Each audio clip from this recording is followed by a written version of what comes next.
अध्याय 20 मुहावरे तथा लोकोक्तियां, इडियम्स एंड प्रोवर्ब्स। भाषा भावों और विचारों को प्रकट करने का साधन है। भाषा को सुंदर और प्रभावशाली बनाने के लिए मुहावरों तथा लोकोक्तियों का प्रयोग किया जाता है। मुहावरा शब्दों का ऐसा समुच्चय है जो अपने साधारण अर्थ को छोड़कर किसी विशिष्ट अर्थ को प्रकट करे। मुहावरे वे वाक्यांश है जो अपना शाब्दिक अर्थ छोड़कर विशेष अर्थ में प्रयुक्त होते हैं। प्रयोग के आधार पर एक ही मुहावरा कई बार अलग अलग अर्थ भी दे सकता है। जैसे आंख लगना, सारी रात जागने के बाद मेरी आंख अभी लगी थी। आंख लगना अर्थात नींद आना। मेरी नई घड़ी पर आभा की आंख लगी हुई है। आंख लगना अर्थात हथियाने की इच्छा होना। मुहावरे की विशेषताएं। मुहावरों का प्रयोग वाक्यांश रूप में होता है, स्वतंत्र वाक्य के रूप में नहीं। मुहावरों का शब्दार्थ न लेकर उसका सांकेतिक या लाक्षणिक अर्थ लिया जाता है। मुहावरे का मूल रूप नहीं बदलता। मुहावरे के शब्दों को पर्यायवाची शब्दों में नहीं बदल सकते। कुछ प्रचलित मुहावरे। अंगारे उगलना, कठोर वचन कहना। बहू के प्रति अंगारे उगलना तो मीनू की सास का स्वभाव बन गया है। अंगारों से खेलना, खतरा मोल लेना। हमारे सैनिक अंगारों से खेलकर आतंकवादियों का मुकाबला करते हैं। उंगली पर नाचना, वश में कर लेना। मेरी चाची तो मेरे चाचा को उंगली पर नचाती है।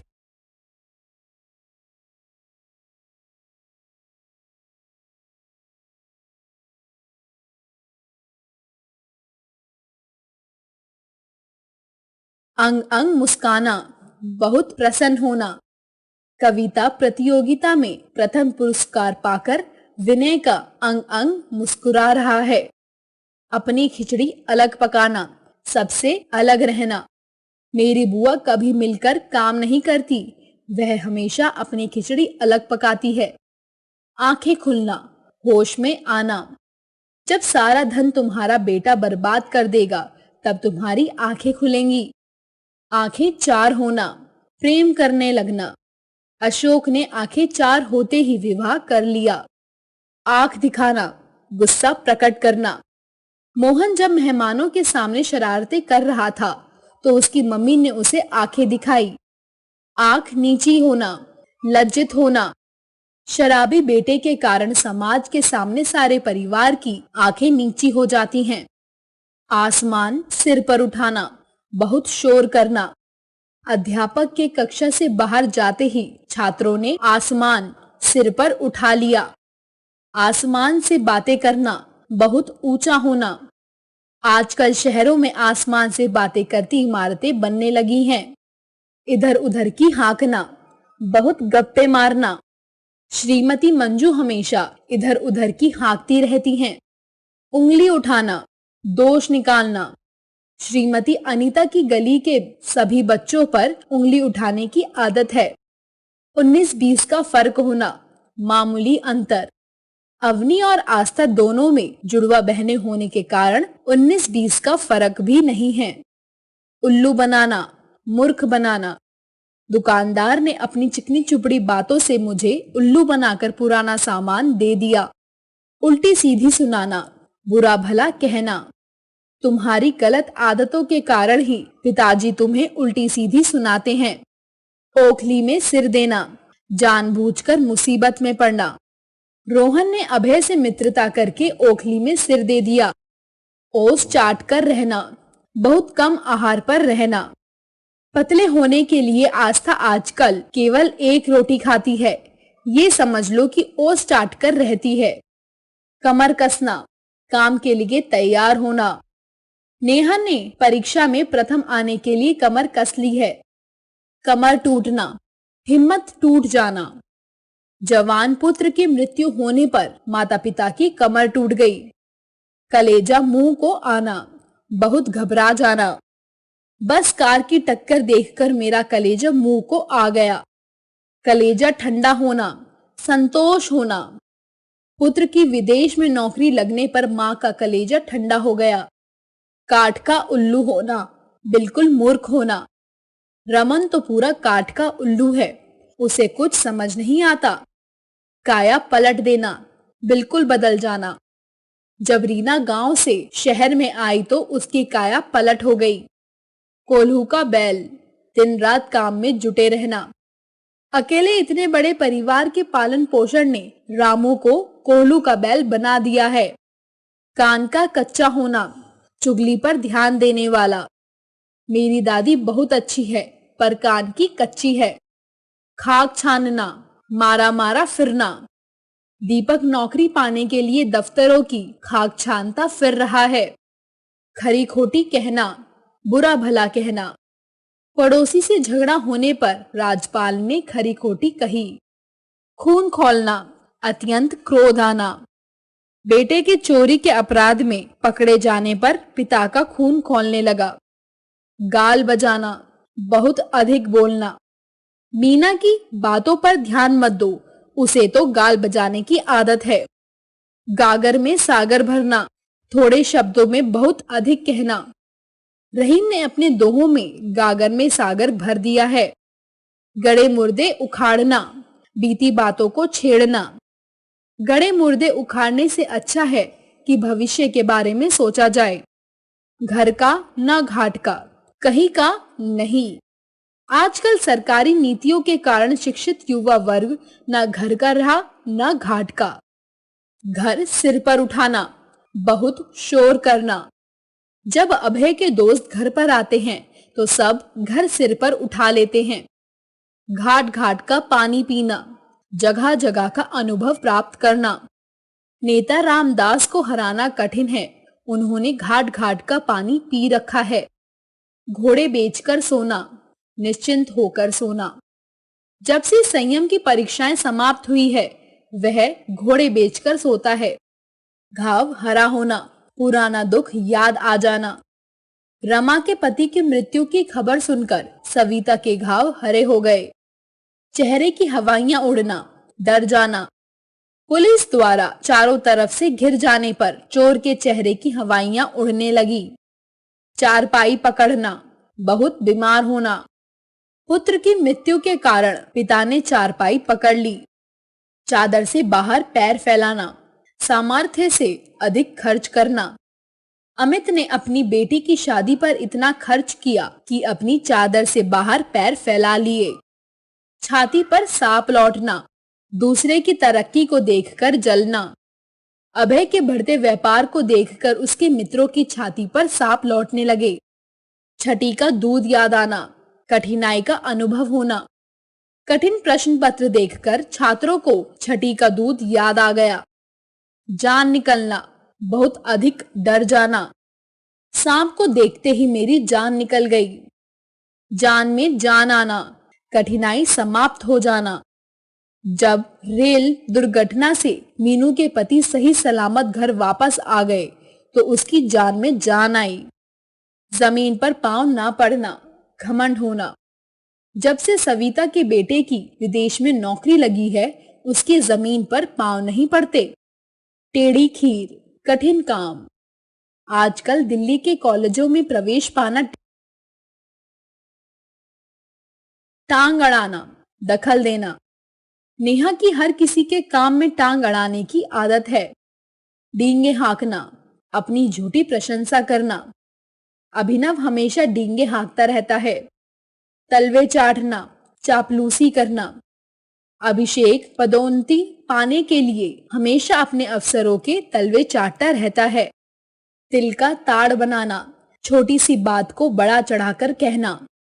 आजकल मीडिया वाले तिल का ताड़ बनाने में माहिर हो गए हैं। तूती बोलना, बहुत प्रभाव होना। सेठ धनी राम की अपने क्षेत्र में तूती बोलती है। थाली का बैंगन होना, सिद्धांतहीन व्यक्ति। आजकल अधिकतर नेता थाली के बैंगन हैं। दांतों तले उंगली दबाना, हैरान होना। ऊटी के प्राकृतिक दृश्य देखकर हमने दांतों तले उंगली दबा ली। धाक जमाना, प्रभाव जमाना। दीपक धनी होने के कारण दोस्तों में अपनी धाक जमाता है। नाक कटना, अपमानित होना। जब मेरे पड़ोसी का बेटा हत्या के जुर्म में पकड़ा गया तो मोहल्ले में उसकी नाक कट गई। पहाड़ टूटना, भारी कष्ट आ पड़ना। पिता की अचानक मृत्यु से रजत पर पहाड़ टूट पड़ा। पगड़ी उछालना, अपमानित करना। अमन ने भरी सभा में धनीराम की पगड़ी उछालकर अच्छा नहीं किया।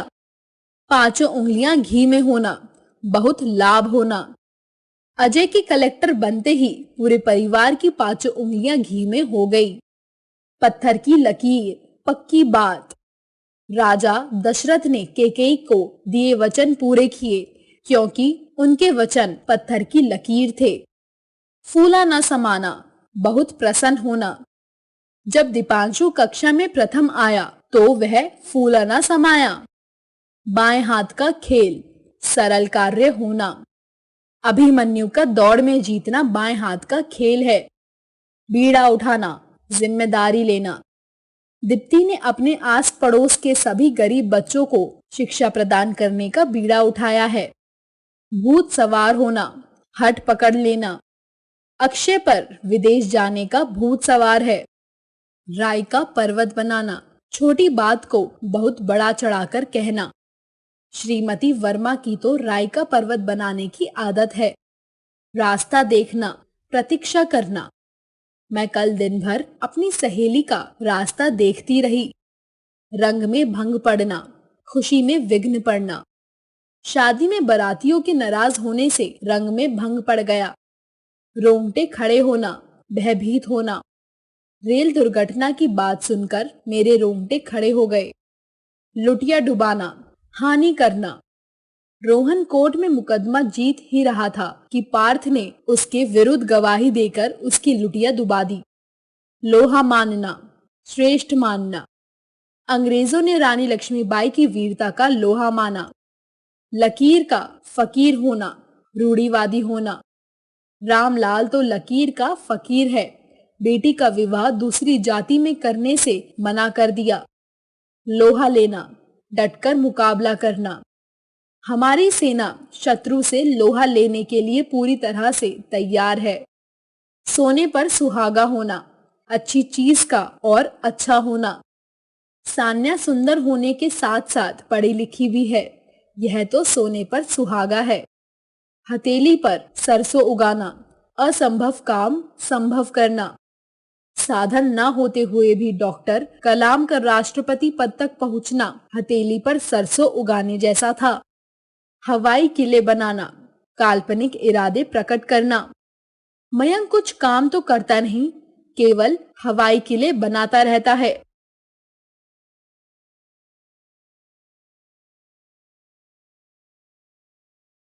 लोकोक्ति। लोकोक्ति शब्द 2 शब्दों के योग से बना है। लोक जमा उक्ति अर्थात लोक में प्रचलित। लोकोक्तियां घटनाओं, लोक जीवन के अनुभवों पर आधारित होती हैं। इन्हें कहावत भी कहा जाता है। इनका प्रयोग कथन की पुष्टि के लिए या उपदेश देने के लिए प्रभावकारी होता है। मुहावरे तथा लोकोक्ति में अंतर। मुहावरे वाक्यांश होते हैं, जबकि लोकोक्ति पूर्ण वाक्य होती हैं। मुहावरे अपने रूढ़ अर्थ के लिए प्रसिद्ध हैं, पर लोकोक्ति लोक में प्रचलित उक्ति है। मुहावरे का प्रयोग वाक्य के प्रारंभ, मध्य या अंत में कहीं भी किया जा सकता है, जबकि लोकोक्ति एक संपूर्ण अर्थगर्भित वाक्य होने के कारण प्रायः अंत में प्रयोग की जाती है। मुहावरे का प्रयोग वाक्य में चमत्कार उत्पन्न करता है, जबकि लोकोक्ति का प्रयोग विरोध, खंडन या कथन को प्रमाणित करने के लिए किया जाता है। कुछ प्रचलित लोकोक्तियां। अंधा क्या चाहे 2 आंखें, मन चाही वस्तु मिल जाए तो फिर क्या चाहिए।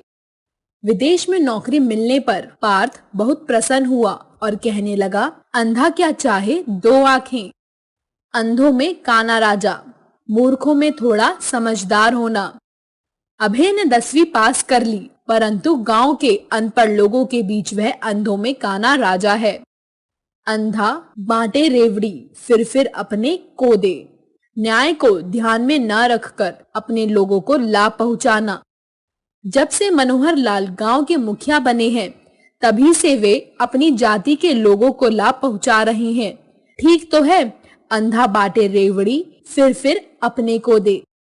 अकेला चना बाढ़ नहीं फोड़ सकता, अकेला व्यक्ति कुछ नहीं कर सकता। रामू अकेला कमाने वाला है और खाने वाले 6 हैं। घर का गुजारा कैसे चले? किसी ने सच ही कहा है, अकेला चना बाढ़ नहीं फोड़ सकता। आंख का अंधा नाम नैनसुख, नाम के विपरीत गुण। माँ बाप ने नाम रख दिया धनी राम, पर उसे 2 वक्त की रोटी भी नसीब नहीं। ठीक ही कहा गया है, आंख का अंधा नाम नैनसुख। आसमान से गिरा खजूर पर अटका, एक मुसीबत से छूटकर दूसरी मुसीबत में फंस जाना। नेताजी भ्रष्टाचार के केस से छूटे थे कि बलात्कार के केस में फंस गए। यह तो वही हुआ, आसमान से गिरा खजूर पर अटका। आगे कुआ पीछे खाई, दोनों ओर मुसीबत होना। चोरी करता हूँ तो पकड़ा जाऊंगा, नहीं करता तो परिवार भूखा मरता है। मेरे लिए तो आगे कुआ पीछे खाई है।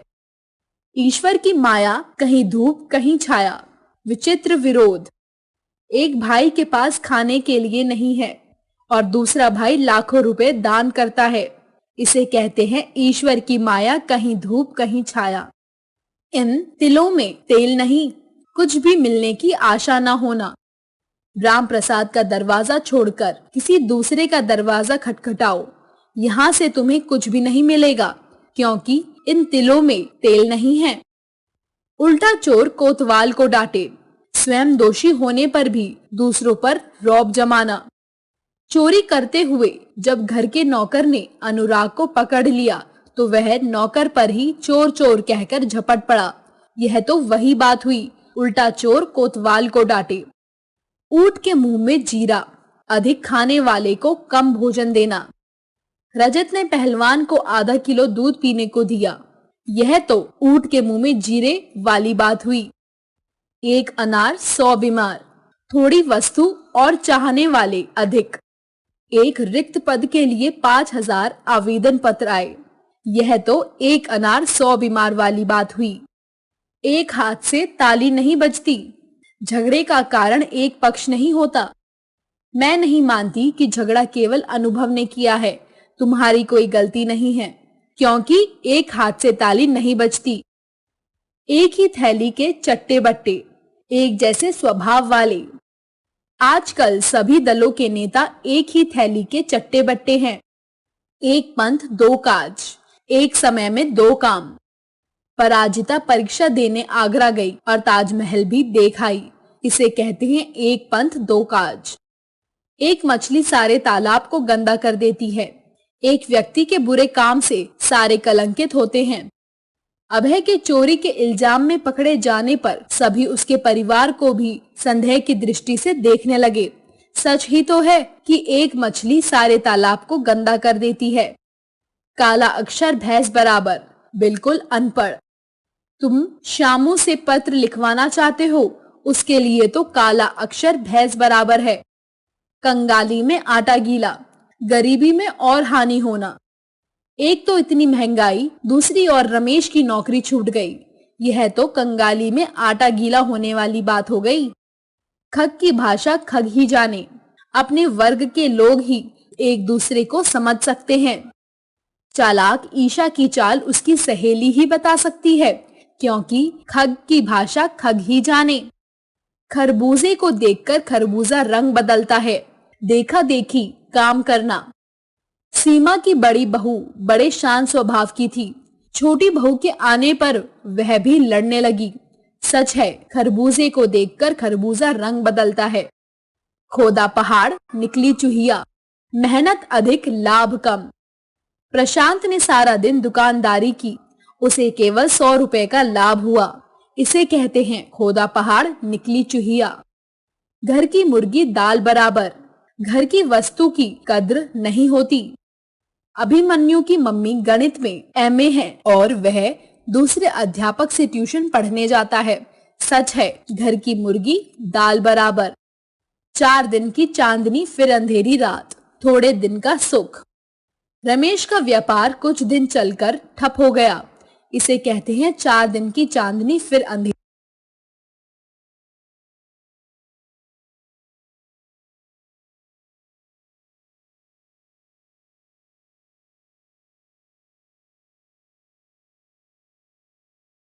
चोर की दाढ़ी में तिनका।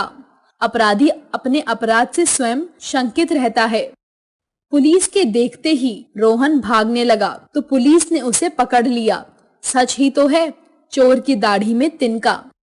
जैसी करनी वैसी भरनी, कर्मों के अनुसार फल मिलता है।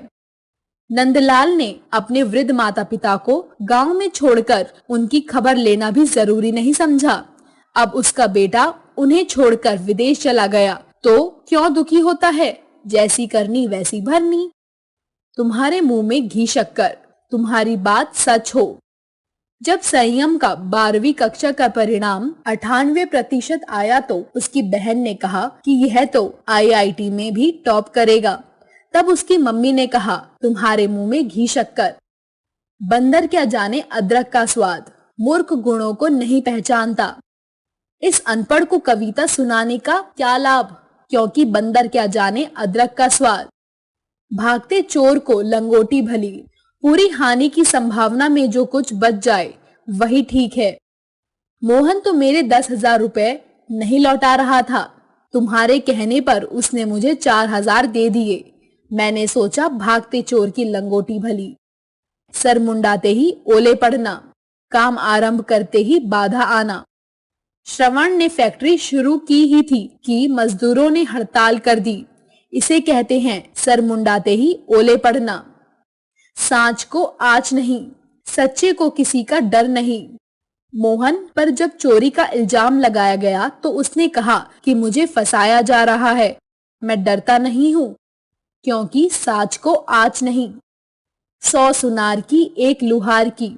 कमजोर के अनेक प्रयासों की अपेक्षा शक्तिशाली का एक प्रयास काफी होता है। कमला रोज सबसे लड़ती रहती थी। एक दिन आस्था ने उसे ऐसा सुनाया कि उसने किसी को कुछ कहना बंद कर दिया। इसलिए कहते हैं 100 सुनार की एक लुहार की। हाथ कंगन को आलसी क्या, स्पष्ट को प्रमाण की आवश्यकता नहीं। मैंने प्रकृति की नकल नहीं की है, आप उत्तर पुस्तिका मिला लीजिए। हाथ कंगन को आरसी क्या। हीरे की कद्र जोहारी जाने, गुणवान व्यक्ति ही गुणवान को पहचानता है। नीरा ने मंच पर नृत्य आरंभ ही किया था कि जजों को पता चल गया था कि यही प्रथम पुरस्कार ले जाएगी। इसे कहते हैं हीरे की कद्र जोहारी जाने। होनहार बिरवान के होत चिकने पात। होनहार व्यक्ति के लक्षण बचपन से ही दिखाई दे जाते हैं। महादेवी वर्मा छोटी आयु में ही बहुत अच्छी कविताएं लिखती थी। सच है, होनहार बीरबान के होत चिकने पात। आओ दोहराएं। जो वाक्यांश अपने साधारण अर्थ को छोड़कर विशेष अर्थ को व्यक्त करे उसे मुहावरा कहते हैं। इनका प्रयोग स्वतंत्र रूप में न होकर वाक्य के बीच में होता है। इनके साधारण अर्थ को न लेकर सांकेतिक अर्थ को लिया जाता है। लोक समाज में प्रचलित उक्ति कथन को लोकोक्ति कहते हैं। यह स्वतंत्र रूप से एक वाक्य होती हैं। लोकोक्ति का प्रयोग प्रायः वाक्य के अंत में किया जाता है।